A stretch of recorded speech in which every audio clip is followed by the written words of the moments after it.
I am ready whenever you would like to start. Okay, let's do it. Dr. Warfield, it's great to meet you. Thank you for taking a minute out today.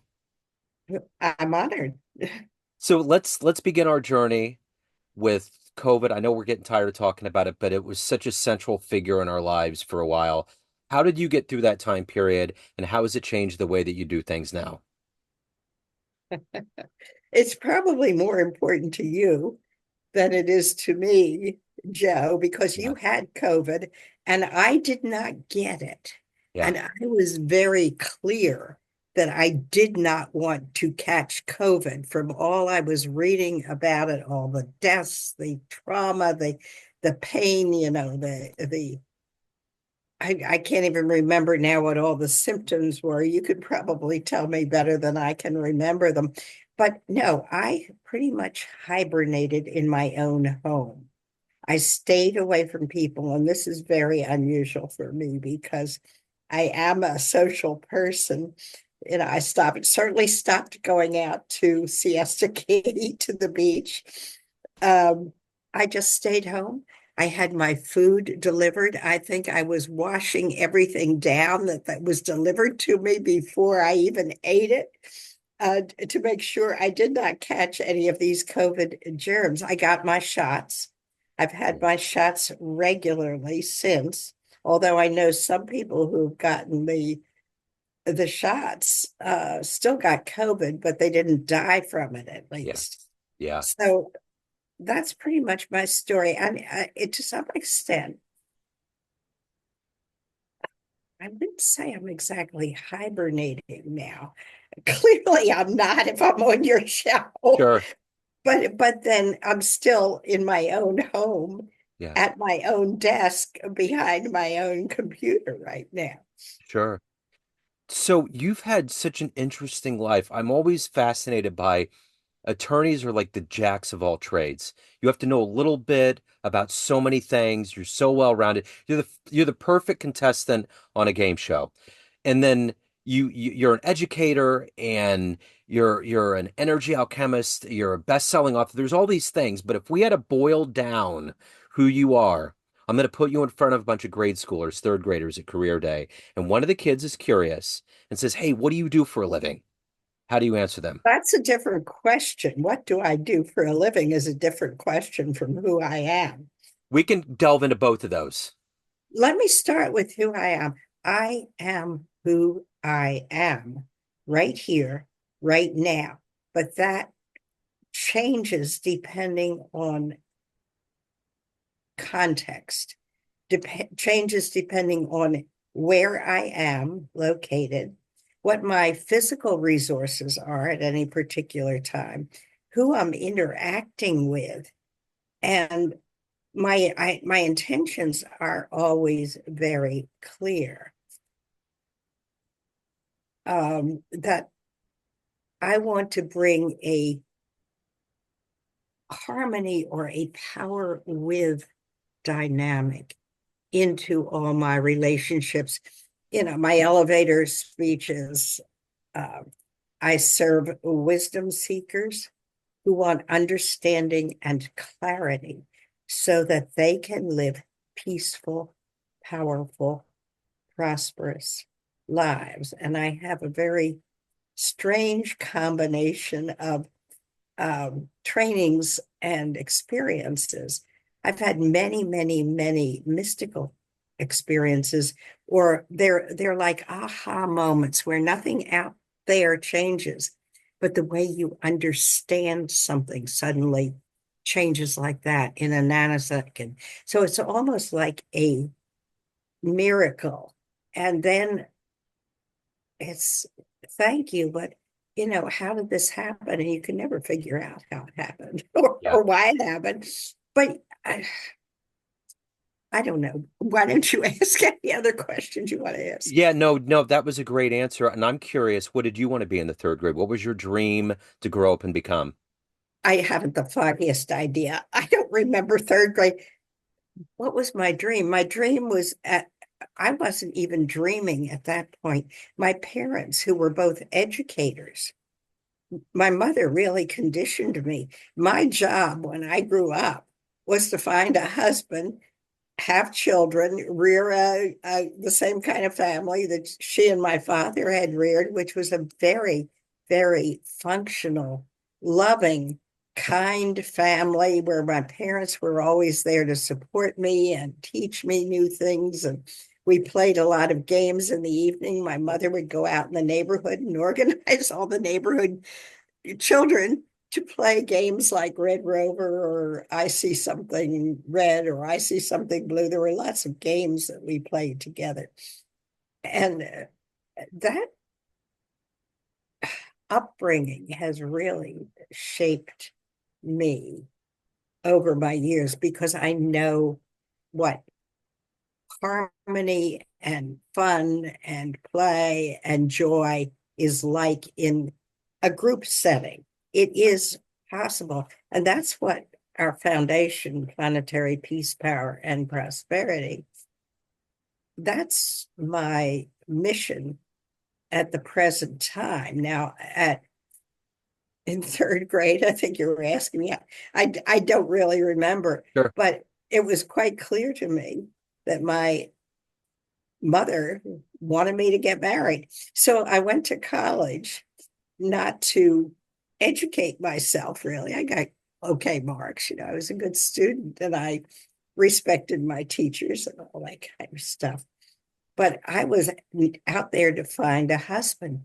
But, in high school, the boys wouldn't ask me out on a date. It was really, and, I kept thinking, what's wrong with me? Here I'm a top student. My teachers certainly respect me and like me in their class. I've got all these extracurricular activities I'm involved in. Was I yearbook co-editor? Excuse me, yearbook co-editor, and I was on the swimming team. And what the heck else did I do? I was in plays. Uh, I can't even remember the list right now. I don't have it in front of me. And I'm 88 years old now. I know I don't look it, but Yeah. I've lived in 5 different countries. Wow. I've traveled to many more. I have snorkeled the reefs off Roatan, Honduras, for where I lived for uh, 3 years. Wow. And I've also snorkeled on the Great Barrier Reef off the northern coast of Australia. Wow. And that's part of my swimming background, I guess. Yeah. That's fascinating. So what was it about law? What pulled you into that law world? What pulled me into law, and I actually talk about it in this book Yes. that's now on a banned book list. We can go into that Oh later on. yeah, please. Um, my husband, I did finally find somebody who would marry. I was viewing myself as being an ugly duckling because it was better when I got to college. At least I got asked out on some dates, but in high school, the guys wanted to borrow my homework, Wow. but they didn't want to take me out on a date, probably because they were um, more interested in finding a woman who was willing to or would have sex with them than somebody who probably wouldn't, who wasn't an easy score. But anyway, I finally married before I graduated from college. And then was probably about 4 years after we got married. We had a functional marriage. It was not sexually functional, but it was functional in many other ways. Yeah. And I go into this, a lot of this in this book, Surrendering His Soul, a heroine's journey. But then we we were good friends with another couple. We didn't live as close to parents at that point because of jobs, but we became very good friends with another couple in Vineland, New Jersey. And the other guy read a book called The Harrod Experiment by a guy named Robert Rimmer. I don't know whether that means anything to you or not, but it was about group marriage.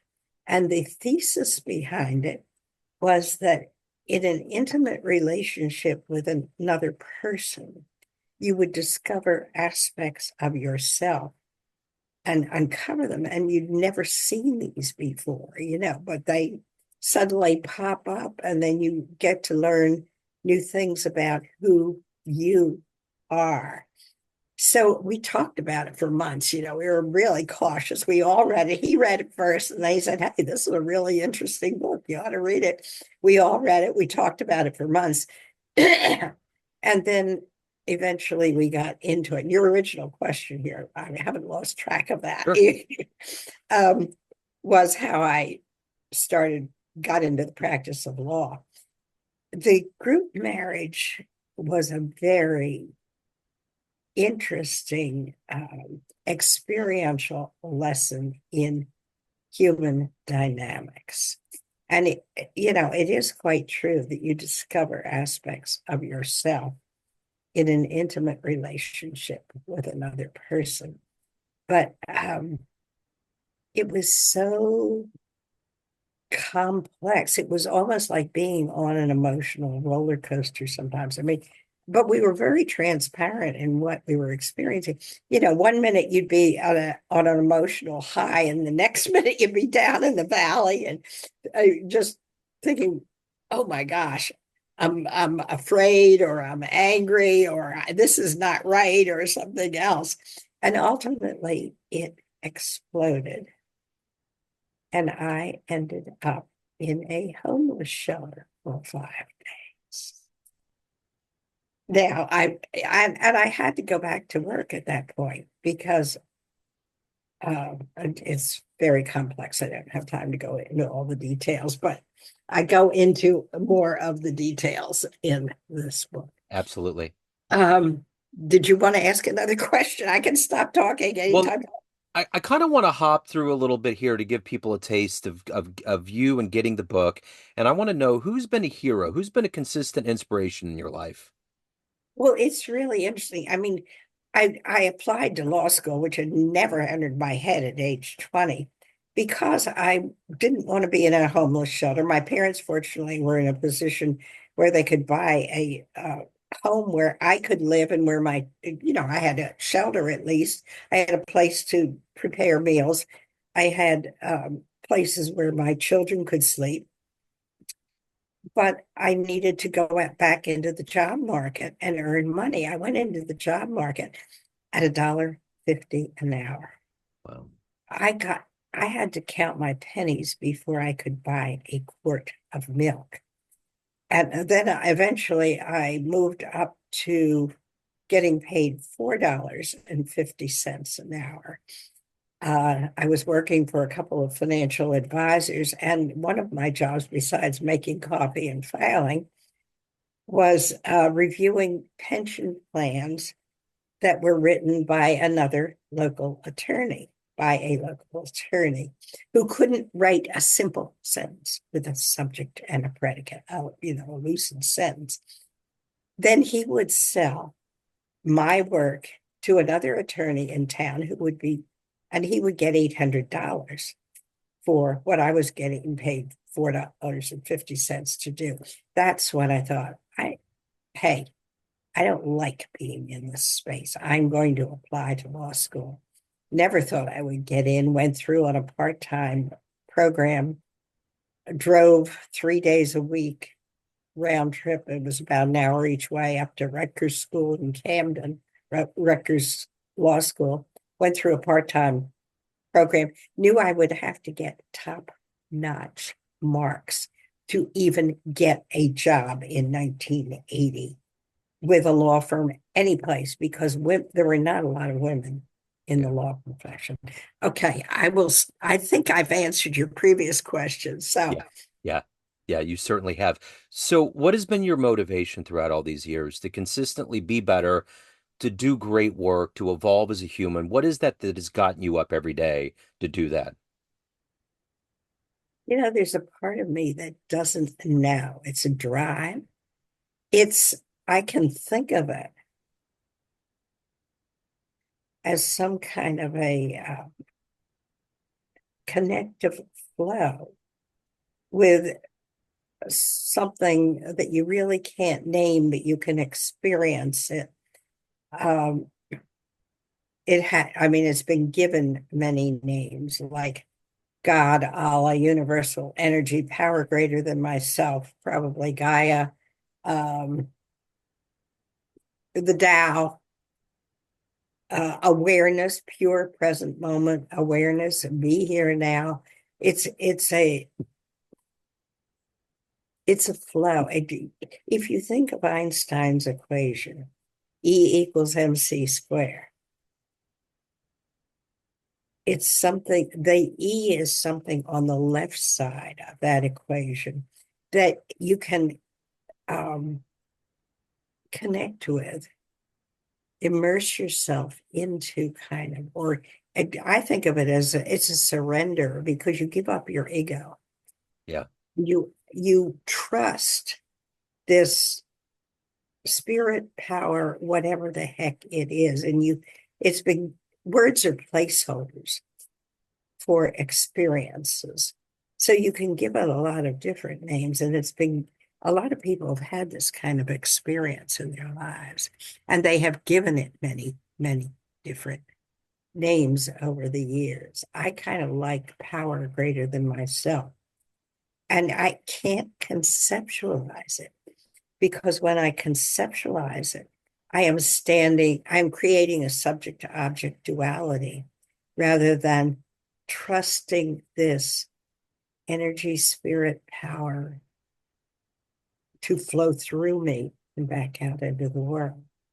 And I can't figure out, lots of times I don't know where I'm going, but miracles happen and synchronicities happen. I mean, I can just tell story after story after story. And actually, I do that in this book. I'm been very selective about the way I use words, and it's something that I've learned over the years. When I had my first life-changing experience, which I tell about in my first Amazon best-selling book, Shift, Yeah. Shift, Change Your Words, Change Your World. I didn't even know what it was. It was just like this sudden clarity where I could connect my own experience because I had changed my conduct actually, um, because what I'd been taught wasn't working.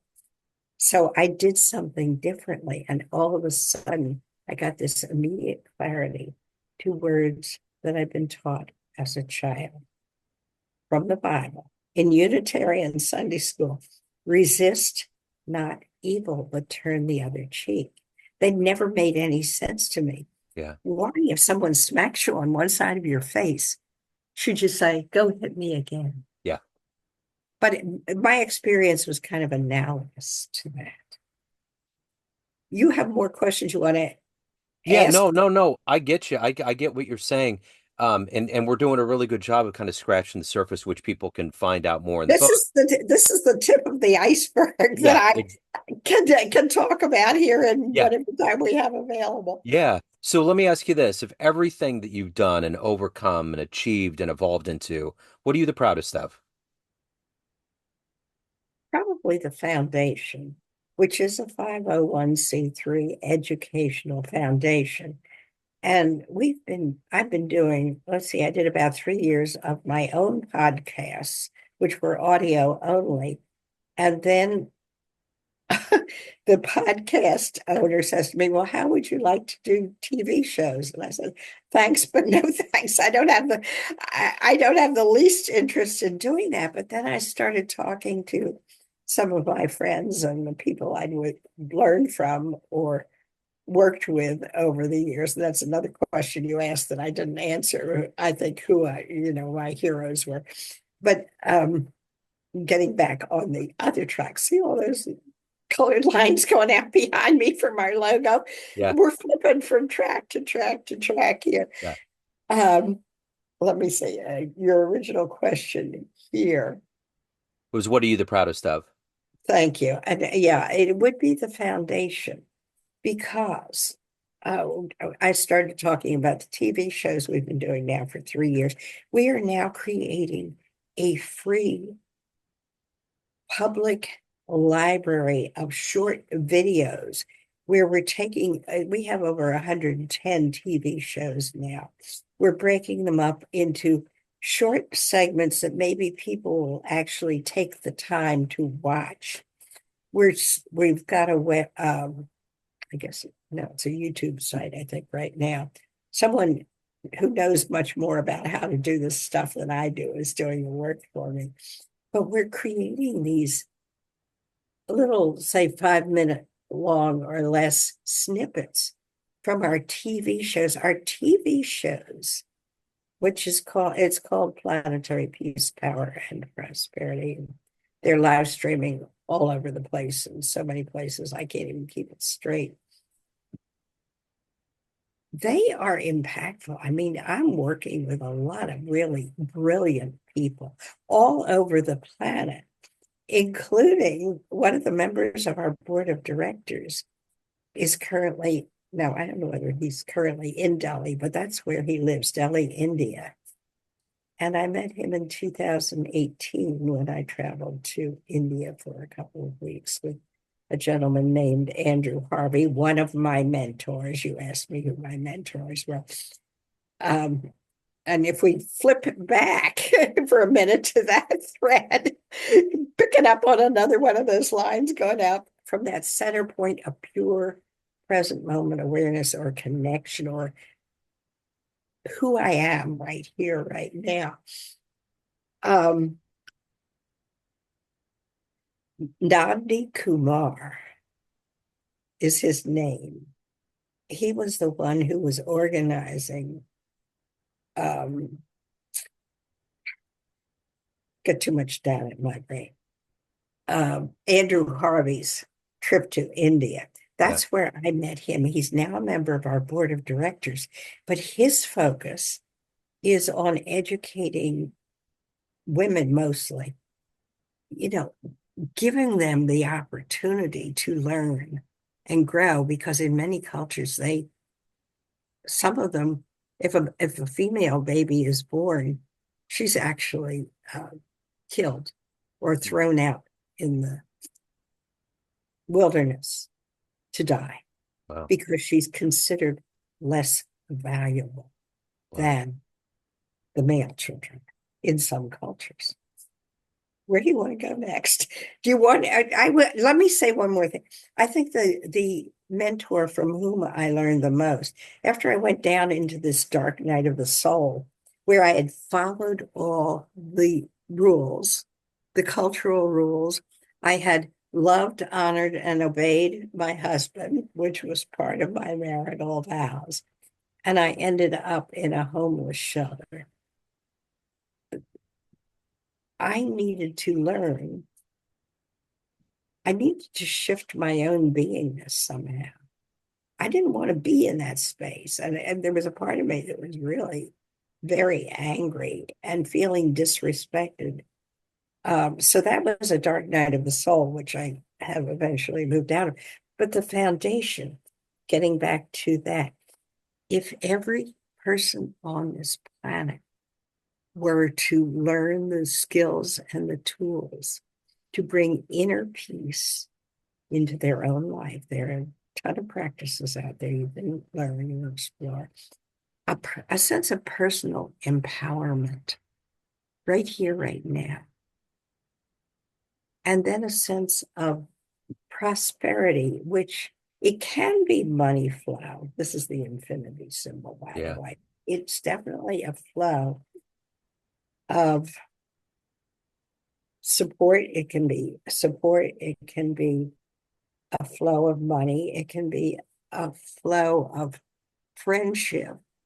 It can be a flow of information exchange. So, and it can certainly include gratitude for the one precious life you have been given. Now, if you stop and think, and this was not originally my idea, came from a guy named Ken Roshan. Yeah. But if every person on this planet were to learn the tools and the skills to bring inner peace, a sense of personal empowerment, and a sense of prosperity into their own one precious life, it would be planetary. Absolutely. You've done so well at kind of choreographing your answers to kind of knock out questions that I had. So I think we've done really good at quenching everybody's thirst for your story. So I urge everyone to go out to get your book, Surrendering into Soul, A Heroine's Journey. So if anyone wants to pick that up, they want to reach out to you, any of the good work, where can they go? Well, definitely check out the easiest place to send them is to the foundation web page, because that's a whole place where people can explore. Although I don't think I have my book up there yet. If they're interested in the book, they can go do a Google search for it or for me, and they'll have more information than they ever wanted to delve into. Sure. But no, the larger picture is really this foundation. And we have many partners. If you go to and let me give you the website first: Planetary Peace Power, AND, prosperity.org. It is a 501c3 educational foundation. Um, there is a ton of stuff there to explore. There's information about members of our board of directors. There are, I think, some links to a lot of podcasts. There are links to partners that we have all over the planet. If you go to the bottom of the page, you'll see this carousel of partners swirling around. Um, and all the links do is give you a snapshot of what their focus is, which of those colored lines going out from the center point they're focused on, Sure. and then takes it to their website where people can go deeper in a particular focus if they have interest in that, if they feel connected or drawn. Does that answer your questions? Absolutely, it does. This has been wonderful, Dr. Warfield. Thank you for your story. Thank you for your passion. Best of luck with everything. I appreciate what you're doing, and I appreciate you opening up today.